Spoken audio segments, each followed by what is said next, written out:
Students, in this lecture we are going to see the third unit, which is parametric test. So in this unit we will see the large sample test. Now test of significance of large samples. So it is generally agreed that if the size of the sample exceeds 30, so it should be regarded as large sample. So when it should be regarded as large sample size exceeds 30, then it is large sample. So the test of significance is used for large samples are different from the ones used for small samples. So for the reason that the following assumptions made for large samples do not hold for small samples. Now let's see what are the assumptions for large samples do not hold for small samples. Now the first assumption is, so the sampling distribution for statistics is approximately normal irrespective of whether the distribution of the population is normal or not. So that's the first assumption. Further, the test statistics based on the statistics used has standard normal distribution in probability theory. So that's the first assumption. Now what is second assumption? Sample statistics are sufficiently close to the corresponding population.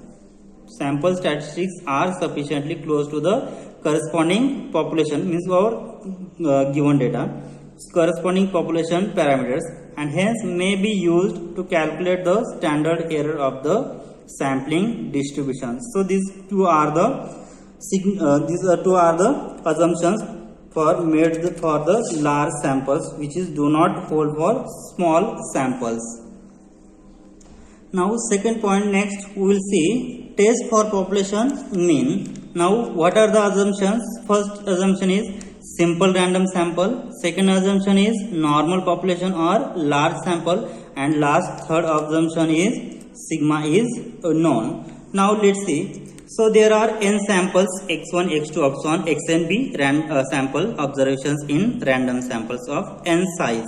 So this is the large sample. So from the population of x with mean is defined by mu and variance is defined by sigma square. This is known on the basis of this sample. So we wish to test whether the population mean is mu naught, which is some specified value. So the test procedure is as follows. So how to test the hypothesis? So there are procedures. So let's see. First step. So what is first step? So this is our null hypothesis and this is our alternative hypothesis. So we check mu is equal to mu naught against mu is not equal to mu naught. So mu is not equal to mu naught means what? It is either two-tailed or one-tailed. Means what? Mu is less than mu naught or mu is greater than mu naught, or take any one of them. Okay. So h0 is mu is equal to mu naught against h1 is mu is not equal to mu naught. So we take either both or one of the case. Now second step is level of significance is alpha. So level of significance of alpha is always given in the examples, which is either 5% or 1%, which is mentioned in examples already. Third step is, we know that for large sample size n, so the sampling distribution of the sample mean x bar is normal. We know that what we have, the large samples of size n, the sampling distribution of the sample mean x bar is normal with mean mu, and variance is defined by sigma square by n when sample is drawn from normal or non-normal population. So x bar is defined by x bar is normal distribution of mu comma sigma square by n. So the test statistic z is given by, so test statistic z is given by the formula z is x bar minus mu upon sigma by root n, and this is normal distribution. Okay. So z is equal to x bar minus mu upon sigma upon root n. This is called the normal distribution on interval 0, 1. Okay. So under h0 the test statistics is given by, so z is equal to x bar minus mu naught upon sigma upon root n, which is normal distribution 0, 1. So this is the third step. Now fourth step is, so the critical regions for testing hypothesis against null hypothesis, which is H naught is mu is equal to mu naught at level of significance is alpha for the different types of alternative hypothesis are as follows. Now, so these are types of H1. So we have given H naught is mu is equal to mu naught. We check H naught against these H1 values. Now if we check H naught against H1, then if H1 is mu is equal to mu naught, then we check it against two-sided alternative test, means what? H1 is mu is not equal to mu naught. So in this case, we check H naught against H1, then critical region will be C Z such that if mod of Z calculation is greater than Z alpha by 2, then we reject H naught. Or if we check H naught against this H1, that is one-sided alternative test, then so H naught is mu is equal to mu naught and H1 is mu is less than mu naught, means we choose H naught against H1, and in this case if critical region is Z such that mod of Z calculation less than minus Z alpha, in this case H naught will be rejected. Or so in this case if Z calculation is less than Z alpha by 2, so H naught will be accepted. And here if this condition satisfy, means what? Z calculation greater than Z alpha by 2, then in this case H naught will be rejected. So here if we check H naught against H1, so that is H naught is mu is equal to mu naught against H1 is mu is less than mu naught, that is one-sided alternative hypothesis. And if it satisfies the condition mod Z calculation is less than minus Z alpha, in this case we reject H naught, otherwise we accept H naught. Now next check, if we take null hypothesis is H naught is mu is equal to mu naught, against we check third H1 is mu is greater than mu naught. So if it satisfies this condition, if Z calculation is greater than Z alpha, then we say that H naught is rejected. If this condition is not satisfied, then we say that H naught is accepted. So here, so this is the condition to check the critical region. Now Z alpha is value find from level of significance.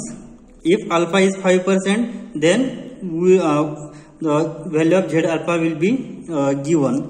Now if alpha is 1%, then value of Z alpha is also given. Now let's see test procedure. So fifth number is the various types of alternative hypothesis as follows. So if H1 is mu is not equal to mu naught, and so we check H naught against this. So if this condition satisfies, then H naught is rejected. So here if H naught is, so our H naught is mu is equal to mu naught and H1 is mu is not equal to mu naught. So if Z calculation, mod of Z calculation is greater than Z alpha by 2 at 100 alpha percent level of significance, then we reject H naught, otherwise accept H naught. Means what? If this condition is not satisfied, then we accept H naught. If this condition satisfy, means what? Mod of Z calculation is greater than Z alpha by 2. In this case, we reject H naught. Now same again, if so our H naught is mu is equal to mu naught, and we check against for second condition H1 is mu is less than mu naught. So in this case, if it satisfies the condition Z calculation is less than minus Z alpha at 100 alpha percent level of significance. So if satisfy this condition, then we reject H naught. So if it not satisfy this condition, then we accept H naught. And third condition is, so our H naught is mu is equal to mu naught, and against we check H1 is mu is greater than mu naught. So if it satisfies the condition Z calculation is greater than Z alpha at 100 alpha percent level of significance, in this case we reject H naught. Otherwise, if it is not satisfy this condition, means what? Z calculation value is less than Z alpha values, then we accept H naught. Okay, so if this condition satisfy, we reject H naught, otherwise we accept H naught. So this is alternative hypothesis, and our null hypothesis is H naught is mu is equal to mu naught. Now let's see the note. Note, for given level of significance alpha, we can find critical value Z alpha from the normal probability table such that if probability of Z greater than Z alpha is alpha, so this value of Z alpha is calculated by using normal probability tables in statistics. Now second note is, depending on the type of alternative hypothesis, the test will be two-tailed or a one-tailed. So two-tailed means what? It is either left or right-tailed, and one-tailed which is either left-tailed or right-tailed. So critical values for commonly used level of significance alpha are given below. Now if we have given alpha is 0.01, then so in this case, if alpha is 0.01, that is 1%, if alpha is given 1%, then value of Z alpha is 2.33 and value of Z alpha by 2 is 2.58. Now in this case, so if alpha is 1%, then value of Z alpha is 2.33. So that is here minus Z alpha will be minus 2.33. Now here Z alpha by 2 and alpha is 1% level of significance, then value of alpha Z alpha by 2 is 2.58. Remember this condition. So this is value of alpha is 0.01, that is in bracket 1%, that is in bracket what we write here 1%. Here 0.05, value of alpha is 0.05, so this is 5%. Okay, and here 0.10, that is this is 10%, right? So remember this condition. If alpha is 1%, then value of Z alpha by 2 will be 2.58 and value of Z alpha will be 2.33. If alpha is 5%, then in this case Z alpha by 2 is 1.96 and Z alpha is 1.64. And if we have given alpha is 10%, then Z alpha by 2 is 1.64 and Z alpha is 1.28. Now remember these values always. So this is calculated from natural so this is calculated by using normal probability distribution table, which is probability of Z greater than Z alpha, which is alpha. Now remember these values for each level of significance alpha is 1%, 5% and 10%, then respective value of Z alpha by 2 and Z alpha are given below. Now let's see the example. A dealer sells cornflakes in packages of 250 grams with the standard deviation of contents equal to 20 grams. If sample of 50 packages has average weights of contents which is 245 grams, can we accept that the weight of contents is 250 grams at 5% level of significance? So what we have given, a dealer sells cornflakes in packages of 250 grams. So our package is of 250 grams with standard deviation of content equals to 20. So standard deviation is defined by sigma. Okay, so sigma is 20 grams, right? Now let's see,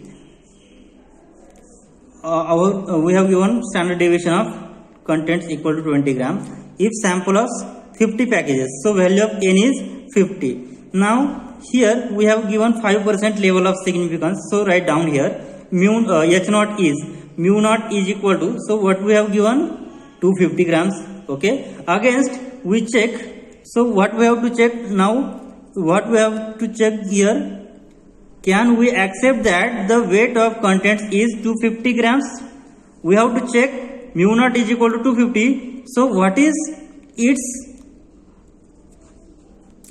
negation? So its negation is mu is not equal to mu naught. Now we check, can we accept that the weight of contents is 250 grams?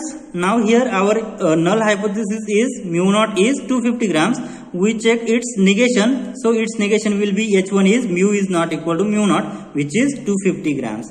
Now level of significance, which is 5%, so level of significance alpha is 0.05, or we say 5% value. Okay, again we have given size of sample. So what is size? So number of atoms are 50, so sample size is 50. Now sample mean, we have given its average. So average, so here 50 packages has average weight of contents is 245 grams. So X bar is 245 grams. And population standard deviation. So we have given standard deviation of content equal to 20 grams. Okay, so standard deviation sigma is 20 grams. Now we have the condition test for population mean. So value of Z is X bar minus mu upon sigma upon root n. Okay. So here value of mu in this example. So in this example value of mu naught is 250 grams. Okay. So X bar is average, which is 245 grams. Mu naught is 250 upon sigma is standard deviation, and value of n is 50. So this is standard normal distribution. So using values of given values in this equation, so we get 245. So value of X bar is 245 minus mu naught is 250 upon 20 upon square root 50. So after calculating, we get value of Z calculation is minus 1.7677. Now what we have to check here? We check, can we accept that the weight of contents is 250 grams? Means our null hypothesis is H naught is mu is equal to mu naught against H1 is mu naught equal to mu naught. So what is the condition that for that? So here if our H naught is mu is equal to mu naught and we check H1 against mu is not equal to mu naught, means we have to check mod of Z calculation is greater than Z alpha by 2. In this case, so what is our condition? So test procedure, if so our H naught is, so our H naught is mu is equal to mu naught. In this case, if H1 is mu is not equal to mu naught, then we reject H naught if this condition satisfies. So what is condition? Z calculation is greater than Z alpha by 2. Mod Z calculation is greater than Z alpha by 2 at 100 alpha% level of significance. Here level of significance is 5% is given. So value of this is minus 1.7677 and alpha is 5%, which is 0.05. So the critical value is, now in this chart we have seen if alpha is 5%, then Z alpha by 2 is 1.96. Alright. So value of Z alpha by 2 is 1.96 when alpha is 5%. Therefore here alpha is 5%, therefore the critical value is Z alpha by 2 is 1.96. Therefore hence we have the formula. So what is formula? We have to check if Z calculation is greater than Z alpha by 2, then we reject H naught, otherwise we accept H naught. So here let's see. So mod of Z calculation. So this is minus 1.7677 and absolute value of Z calculation will be, so taking modulus value will be positive. So which is 1.7677 and Z alpha by 2 value is 1.96. So comparing these two values, so which one is greater? So comparing these two values, Z calculation is, mod Z calculation is less than Z alpha by 2, because in these two values 1.96 is greater than 1.76. So this value is greater than this, so mod Z calculation is less than Z alpha by 2. So our condition is failure, because this is, so here condition is mod Z calculation is greater than Z alpha by 2. In this case we reject H naught. So here what we get here, so it doesn't get mod Z calculation is greater than Z alpha by 2. Here Z calculation is less than Z alpha by 2. Therefore, so if this condition is greater than, so our condition satisfied. In this case we reject H naught, but our condition is failure. Therefore we accept H naught at 5% level of significance. That is what we say that. So what is our H naught? H naught is, so what our dealer sells cornflakes in packages of 250 grams, and what we have asked here, can we accept that the weight of contents is 250 grams? So here he asked to find out how can we accept that the weight of contents is 250 grams. So here we accept H naught means what? We accept that the dealer is packaging approximately 250 gram in each package. So our result is accepted. So this condition will be hold. That is, we can accept that the weight of contents is 250 grams at 5% level of significance. Okay, that's the solution of given problem. Okay, we'll stop here. In next lecture, we'll see more examples based on this hypothesis. Thank you.